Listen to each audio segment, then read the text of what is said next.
नमस्कार, आप देख रहे हैं बिग फाइट लाइव। आपके साथ मैं हूं श्वेता मिश्रा अवस्थी। लंबी कतारों में छिपी है बदलते जमहूरियत की कहानी। रोशन उम्मीदें खुद करेंगी गोया अपनी तकदीरें बयानी। जमहूरियत के जश्न में आपकी शिरकत, दुनिया देखेगी नापाक इरादों के शिकस्त की कहानी। जम्मू कश्मीर में 10 साल बाद हो रहे चुनाव की तारीखों का ऐलान करते वक्त मुख्य चुनाव आयुक्त राजीव कुमार ने ये बात कही। जम्मू कश्मीर में आखिरी चुनाव 2014 में हुए थे। उसके बाद बीजेपी पीडीपी की सरकार रही और 2018 में विधानसभा ऐसे भंग हुई कि फिर बहाल नहीं हो पाई। इस बीच 5 अगस्त देश की संसद ने एक फैसला किया और जन्नत में जम्मू कश्मीर को 370 की बेड़ियों से आजाद करके उसे 2 हिस्सों में कर दिया। जम्मू कश्मीर और लद्दाख 2 केंद्र शासित प्रदेश बन गए। तब से यहां चुनाव करने की मांग उठती रही, जिसके बाद पिछले साल दिसंबर में सुप्रीम कोर्ट ने चुनाव कराने का आदेश दिया।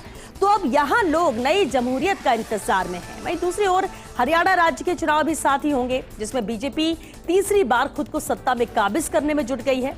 बात आज इसी मुद्दे पर कि 4 अक्टूबर को मतगणना के बाद आखिर किसकी सरकार बनेगी।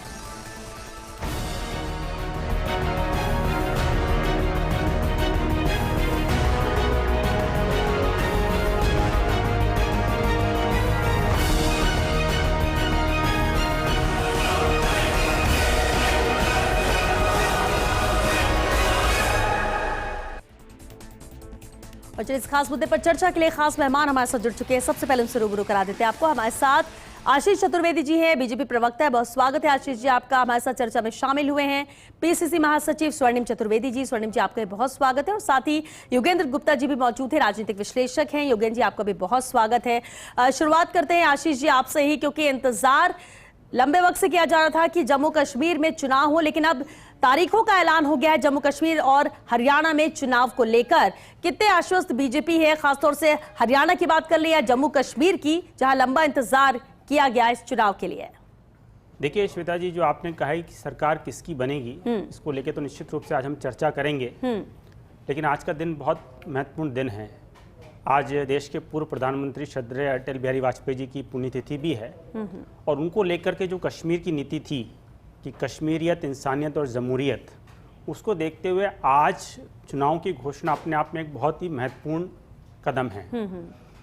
और जहाँ तक आपने पूछा कि चुनाव परिणाम में क्या होगा, देखिए लोकतंत्र की एक खूबसूरती है कि भारत में जो स्थापित लोकतंत्र है उसमें ट्रांसफ़र ऑफ पावर बहुत ही शांतिपूर्वक होता है।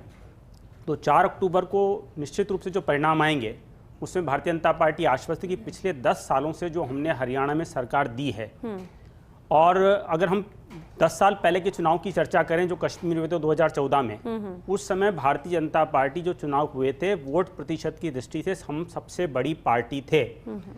तो निश्चित रूप से, और श्वेता जी ये चुनाव इसलिए भी महत्वपूर्ण है, जैसा अभी आप जिक्र कर रहे थे कि आर्टिकल 370 के हटने के बाद में ये पहला चुनाव है।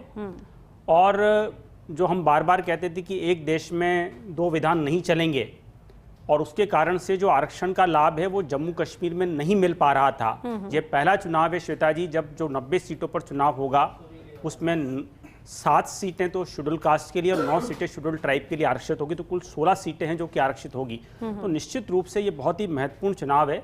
और भारतीय जनता पार्टी अपनी नीतियों के बल पर, जो हमने देश में काम किए हैं, जो गरीब कल्याण की योजनाएं चलाई हैं, जिस तरह से देश में की प्रतिष्ठा बढ़ी है, जिस तरह से हमने वहाँ पे आतंकवाद को कम करने की कोशिश की है, इन सब मुद्दों पर हम चुनाव लड़ेंगे।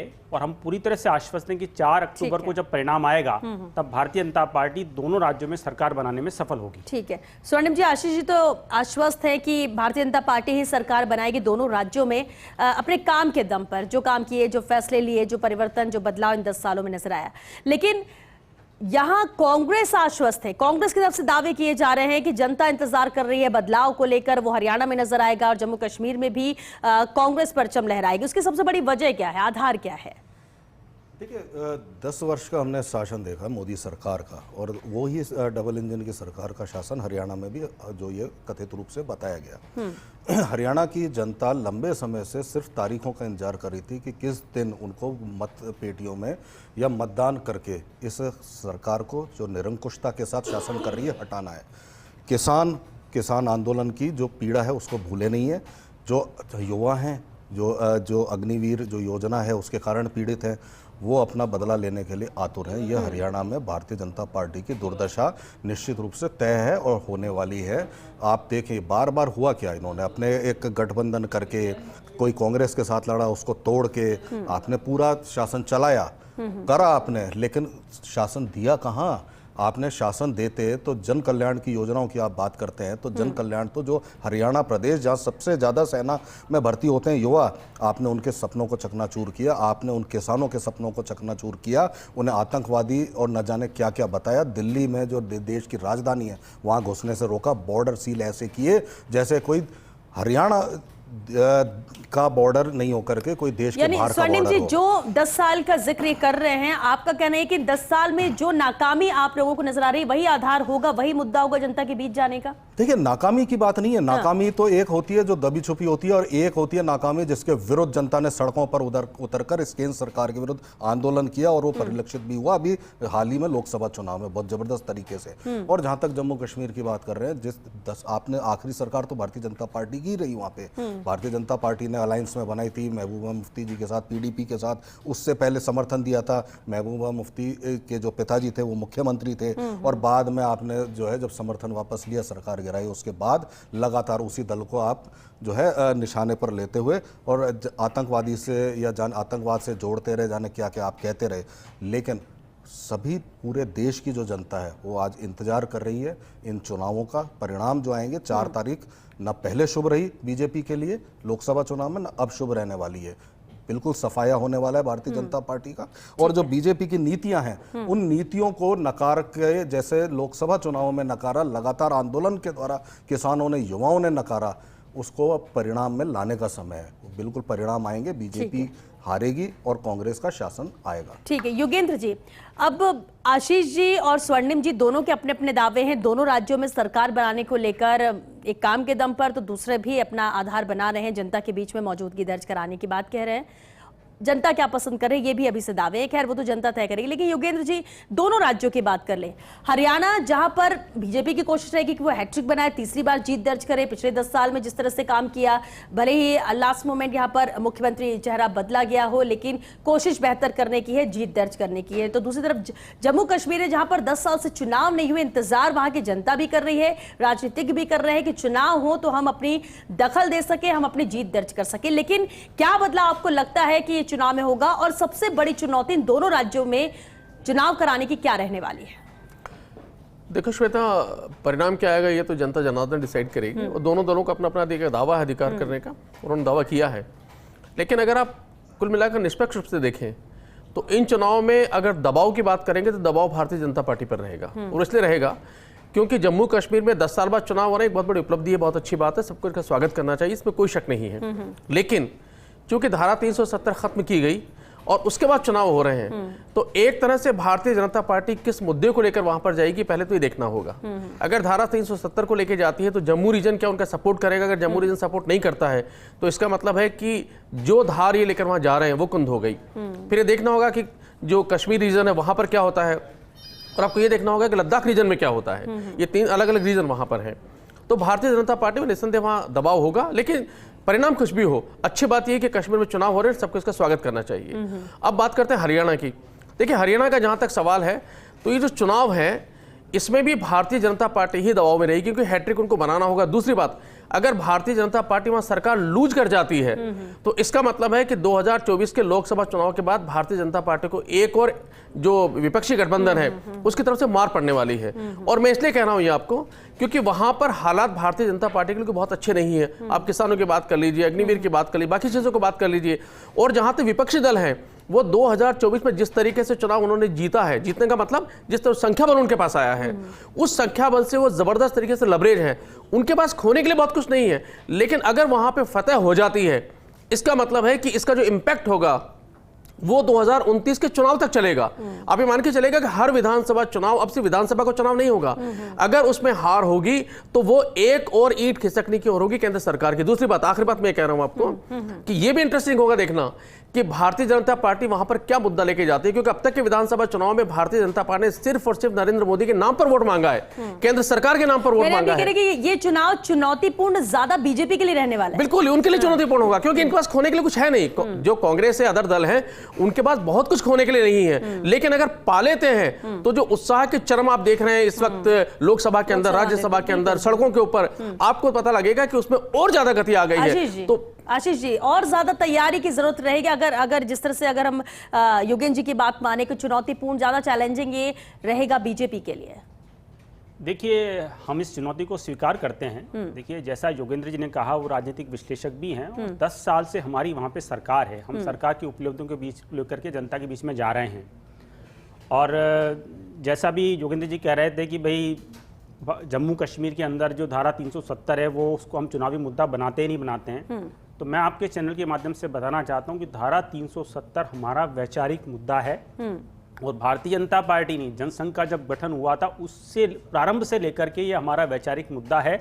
और हम बड़े गर्व के साथ इसको बताते हैं कि जो हमारा लक्ष्य था कि हम कश्मीर से धारा 370 को हटाएंगे, हम तो कहते हैं कि कांग्रेस अगर जम्मू कश्मीर में चुनाव में जा रही है तो वो धारा 370 को लेकर के अपना स्टैंड तय करे कि अगर वो धारा 300, क्योंकि वो बार बार उनके यहाँ पे इस तरह के बयान आते रहते हैं। कभी तो कहते हैं कि 370 नहीं हटाएंगे, कभी पी चिदंबरम जी जैसे लोग हैं जो इस तरह के मणिशंकर अय्यर जैसे लोग हैं, वो बार बार बोलते रहते हैं इसी पे स्वर्णिम, ये बात तो है कि 370 का ना समर्थन पूरी तरह से, ना विरोध पूरी तरह से, और जो बयान आते हैं कांग्रेस की ही तरफ से अंदरूनी तौर पर, वो इसमें कंफ्यूजन क्रिएट कर रहे हैं। इसको लेकर भी क्या स्टैंड कांग्रेस करेगी इन चुनाव से पहले? देखिए, अभी तो चुनाव में बीजेपी क्या मुद्दा बनाएगी ये देखना है। क्या धारा 370 को उपलब्धि बताते हुए अपने लिए वोट मांगेंगे हरियाणा में? बाकी देश में तो मांगते हैं, क्या वहां पे जम्मू कश्मीर में भी मांगेंगे? ये अब देखना होगा, ये आप भी देखिएगा। और क्या अग्निवीर योजना की तारीफ करते हुए वोट मांगेंगे प्रधानमंत्री जी हरियाणा में? अभी ये भी देखना होगा, क्योंकि देखिए हरियाणा की सीधी सी कल्चर है, वहां पे या तो किसान होता है या पहलवान होता है। और किसानों के साथ क्या हालात इन्होंने उत्पन्न किए किसानों के लिए, और किसानों के खिलाफ जो 3 काले कानून लाए थे तब भी उसकी बहुत तारीफ की थी, लेकिन झुकना पड़ा, पीछे आना पड़ा, हटना पड़ा। और किसानों ने इसको जो है मोदी सरकार को माफ नहीं किया, बीजेपी को माफ नहीं किया, भारतीय जनता पार्टी को आप ये कह रहे कि उसे लेकर आज भी किसानों में नाराजगी है? सरकार को लेकर, सरकार को लेकर किसानों में भी नाराजगी है, क्योंकि आपने जो समझौता किया था, आप एमएसपी को कानून बना करके देने का आपने समझौता किया था, और बाद में आप उस वादे से मुकरे, और मुकरने के लिए आपने बार बार कहा कि इससे बड़ा भार पड़ जाएगा सरकार पर। ये आपने एक मुद्दा बनाया, लेकिन फिर आपने समझौता क्यों किया? और आपने किया और उसको निभाया नहीं। किसानों को आपने जो है आंदोलन के पश्चात भी धोखा दिया। और उसके अलावा पहलवान बेटियों के साथ क्या हुआ, सारे सबने देखा था दिल्ली के जंतर मंतर पे, और उसी का परिणाम था कि आज भारतीय जनता पार्टी के नेता प्रचार करने के लिए गांवों में नहीं घुस पाते हरियाणा में। और आप देखिएगा, यही भारतीय जनता पार्टी है, भारतीय जनता पार्टी के नेता चाहे प्रधानमंत्री हो, लाल किले से कितने ही दावा करते हैं कि अब आतंकवादी हमले नहीं होते। लगातार हम क्या होते हुए देख रहे हैं और क्या खबरें आ रही हैं, सबको पता है ये झूठ चलने वाला नहीं है। क्या हरियाणा के किसान आएंगे बीजेपी के साथ? और अगर आपको लगता है आएंगे तो वो क्यों आएंगे? क्या वाकई में वो जो आंदोलन था, बहुत कुछ है जो किसानों ने देखा है राजधानी दिल्ली में, क्या उन सब चीजों को भूल जाएंगे, या फिर बीजेपी उन्हें साथ लेकर ही आएगी? श्वेता जी, किसानों के कल्याण के लिए मोदी जी के नेतृत्व में जितना काम 10 सालों में हुआ है, उतना कांग्रेस जो उसका उनका 55 साल का शासन रहा है उसमें नहीं कर पाई है। अभी तक हम किसानों को 3 लाख करोड़ रुपए किसान सम्मान निधि के रूप में दे चुके हैं और लगातार वो चल रहा है। जहाँ तक एमएसपी खरीद की बात है, अगर हम एक एक फसल की तुलना कर लें, चाहे हम बाजरे की तुलना कर लें, चाहे हम गेहूं की तुलना कर लें, चाहे हम जौ की कर लें, चाहे कपास की कर लें, चाहे मक्का की कर लें, चाहे हम सोयाबीन की कर लें, ऑलमोस्ट जो हमने वृद्धि है लगभग दुगुना जो है हमने एमएसपी पिछले 10 सालों में कर दिया है। ये इतना वृद्धि कभी आज़ादी के बाद कभी नहीं हुई। लेकिन कांग्रेस क्या है, इस पे भटकाती है। अरे भाई, मुझे आप बताइए श्वेता जी कि स्वामीनाथन आयोग की रिपोर्ट कब आई जो किसानों के लिए आई? वो 2010 में आई। उसको लागू किसने किया? उसको लागू भारतीय जनता पार्टी ने किया। तो आपके पास पूरे 4 साल थे, 4 साल तक वो धूल खाती रही और आपने किसानों के लिए कुछ नहीं किया। दूसरी बात श्वेता जी, हरियाणा में बाजरे की पैदावार होती है, राजस्थान में भी बाजरे की पैदावार होती है। वहाँ की सरकार किस रेट से बाजरा खरीदती है, और आपकी अशोक गहलोत की सरकार राजस्थान में थी तो आपने कितने किलो नहीं बोल रहा हूँ, कितने टन नहीं बोल रहा हूँ, आप बताइए कितने ग्राम बाजरा आपने खरीदा। आपने हाई कोर्ट में एफिडेविट दिया कि हम बाजरा नहीं खरीद सकते हैं। तो किसानों को बहुत अच्छी से पता है कि किसानों का कल्याण कौन सी सरकार कर सकती है। ठीक है, लेकिन इसी पर योगेंद्र जी एक सवाल रहेगा। सवाल ये कि देखिए, जब चुनाव आते, चुनाव के पहले बहुत सारी चीजें, चलिए 10 साल से जम्मू कश्मीर में इंतजार था, 5 साल यहाँ पर सरकार हरियाणा में काम करती रही, अब दोनों जगह चुनाव होने हैं। पहले भले कितने बयान आ जाए, लेकिन चुनाव के वक्त, चुनाव के इर्द गिर्द तारीखों के पहले फिर जो बयान होते हैं, जो मुद्दे होते हैं, उसके आधार पर बहुत कुछ है जो जनता तय कर देती है। क्या वाकई में आपको लगता है कि इन दोनों राज्यों में हर एक चीज को जनता ध्यान में रखकर जाएगी कि हमारी सरकार कैसी हो? नहीं, देखो श्वेता, भारतीय जनता पार्टी की जो स्ट्रेटेजी होती है वो होती है कि वो चुनाव के मौके पर कुछ ऐसा करती है जिसकी वजह से कि जो मुद्दे हैं उनके तरफ से ध्यान डाइवर्ट हो और वो मुद्दा उनकी तरफ वोट बैंक आ जाए। कांग्रेस कुछ गलतियां हमेशा करती है, चाहे बयानबाजी है कुछ और, आपने हमेशा देखा, मणिशंकर के बयान देखे, किसी और के बयान देखें, क्या कांग्रेस ऐसा मिस्टेक करके अपने वहां पर कुछ प्रॉब्लम क्रिएट करेगी दोनों स्टेट में। लेकिन एक चीज मैं करेक्ट कर दूं आशीष जी को भी, कि जो उन्होंने कहा कि हम 370 को मुद्दा नहीं बनाएंगे, देखिए बिल्कुल हो सकता है मैनिफेस्टो मुद्दा ना हो सकता है भाषण में ना हो। मैंने कहा ये चुनावी मुद्दा नहीं है, वैचारिक मुद्दा। हाँ, मैं वही कह रहा हूँ, मैं वही कह रहा हूँ, ये बड़ी उपलब्धि है। मैं वही कह रहा हूँ आशीष, बिल्कुल मैं वही आ रहा हूँ, बिल्कुल आप ही की बात कर रहा हूँ। लेकिन क्या होता है कि जैसे राम मंदिर था, तो राम मंदिर को निस्संदेह भाजपा ने मुद्दा नहीं बनाया, लेकिन इनडायरेक्टली मुद्दा बन गया। इसी तरीके धारा 370 को भले भाजपा कहे कि मुद्दा नहीं बनाएंगे, लेकिन चूंकि चुनाव वहां पर हो रहे हैं, भाजपा के 370 लेकिन राम मंदिर का उतना फायदा नहीं मिला जितना उम्मीद की जा रही थी। मुद्दे जिस तरह से मुद्दा बना राम मंदिर का, हाँ, मैं वही कह रहा हूं आपसे, उसका फायदा नहीं मिला ना। तो ये अगर हार होगी तो इनडायरेक्टली डायरेक्टली जैसे भी कहेंगे लोग यही कहेंगे कि धारा 370 का वहां पर उनको फायदा मिला नहीं। पहली बात तो ये होगी। और जहां तक सवाल हरियाणा है उसकी बात आप कर रहे हैं, तो देखिए इसमें कोई शक नहीं है कि हरियाणा में चूंकि वो किसान का पूरा क्षेत्र है और वहां के लोग फौज के अंदर जाते हैं और वहां के लोग कुश्तियों के अंदर जाते हैं, इसका इंपैक्ट आएगा क्योंकि यूपी चुनाव के अंदर कुछ भाजपा के नेताओं ने कहा है कि हमें अग्निवीर का नुकसान हुआ है। ये तो उनके अलायंस लोगों ने कहा है कि हमें अग्निवीर का नुकसान भी हुआ है, हमें किसान आंदोलन का नुकसान भी हुआ है। तो मैंने इसलिए शुरू में कहा है कि दबाव भाजपा पे होगा कि वहां पर जो धारा 370 हटने के बाद होगा वहां इनडायरेक्टली प्रेशर है, लेकिन हरियाणा में सीधा प्रेशर है कि वो किसानों की जो राजनीति होती है, किसानों का जो प्रभुत्व है, जो खिलाड़ियों का प्रभुत्व है, जो अग्निवीर में लोग जाते हैं, उसको भारतीय जनता पार्टी किस तरीके से मैनेज करेगी, ये देखना बहुत इंटरेस्टिंग होगा। हालांकि भाजपा ने खट्टर सरकार को हटाकर चिर 25 दाव जरूर चला था कि भाई एक एंटी इनकम्बेंसी उसको खत्म कर दिया जाए क्योंकि खट्टर को हटा दिया वहां से, क्या उसका भी असर होगा? ये सारी चीजें, हाँ एक जरूर चीज वहां पर है जो विपक्षी दलों के लिए नुकसानदेह हो सकती है और भाजपा के लिए शायद कहीं फायदेमंद हो कि वहां पर आम आदमी पार्टी जो दिल्ली में सरकार में और वहां पर उनका थोड़ा प्रभुत्व काम भी कर रहे हैं, वो वहां पर इंडिपेंडेंट चुनाव लड़ रही है। तो क्या इसकी वजह से भाजपा को कुछ राहत मिलेगी या कांग्रेस को नुकसान होगा, ये वहां पर देखना थोड़ा सा इंटरेस्टिंग होगा। आशीष, देखिए मैं श्वेता जी, मैं नहीं मानता कि आम आदमी पार्टी का वहाँ पे कोई वजूद है और डेफिनेटली वहाँ पे हमारी डायरेक्ट फाइट है कांग्रेस के साथ में। और पिछले 10 साल से जो हमने केंद्र में सरकार दी है, जो हरियाणा में सरकार दी है, उसकी उपलब्धियों को लेकर के हम जनता के बीच में जा रहे हैं और लगातार हम, अगर हम किसी भी चुनाव की बात कर लें श्वेता जी, हम अपनी उपलब्धियों को जनता के बीच में पेश करते हैं। चाहे हम मेडिकल जो सीटें हैं उसकी वृद्धि की बात करें, ज़िले ज़िले में जो मेडिकल कॉलेज खोले गए हैं उसकी बात करें, चाहे किसानों के कल्याण के लिए जो हमने काम किया वो बात करें, चाहे प्रधानमंत्री आवास जो बने उसकी बात करें। फिर हमने 4 करोड़ 20 लाख जो मकान हैं वो मोदी जी ने अपने 10 साल में बना दिए और अगले 5 साल का लक्ष्य हमने तय कर दिया कि हम 3 करोड़ प्रधानमंत्री आवास बनाएंगे। इसी तरह से हमने जो है, चाहे हम उज्ज्वला योजना की बात करें, चाहे हम टॉयलेट की बात करें, ऐसी तमाम योजनाएं हैं जिनको लेकर के हम जाएंगे। और निश्चित रूप से देश की जनता जो है, हरियाणा में जैसे आप बार बार जिक्र कर रहे हैं कि जवान बहुत हैं, पहलवान बहुत हैं, इसका जिक्र हो रहा है, किसानों के जिक्र हो रहा है, तो किसान अच्छे से जानता है कि उसकी उन्नति किसके कार्यकाल में हुई है। आप देखिए जो भी परफॉर्मेंस हमारी आई है श्वेता जी ओलंपिक में, पिछले 2 ओलंपिक से भारत ने अच्छा प्रदर्शन किया है और हरियाणा तो निश्चित रूप से देश का जो ऐसे कहते हैं ना, बिल्कुल गौरवमयी प्रदेश रहा है।